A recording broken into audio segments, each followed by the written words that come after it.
જય શ્રી કૃષ્ણ બા. હું અંદર આવું?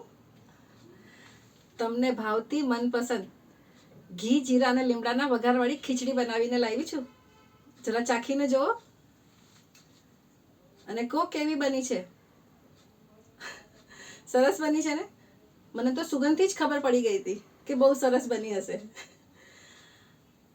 અચ્છા, હું શું કહેતી હતી બા, કે આપણે ઐશ્વર્યાનું સગપણ તો નક્કી કરી દીધું છે, બરાબર, પણ હવે આપણે એની કરિયાવરની તૈયારી બી કરવી પડશે ને. તો આપણે પેલા મોટા બાનો જે ચંદનવાળો હાર છે એ કઢાવી દો ને જરા. હું પણ તો જો કે મારી ઐશ્વર્યાના ગળામાં એ કેવો લાગશે.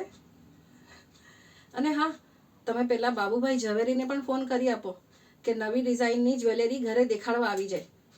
આપણે જમાઈ રાજાના ઘરવાળાને પણ તો વ્યવહાર કરવો પડશે ને. લાવ, તમારા પગ દબાવી આપું, મસ્ત તેલ છોડી આપું, પછી તો બહુ ભાગમ ભાગ થવાની છે. લાવ.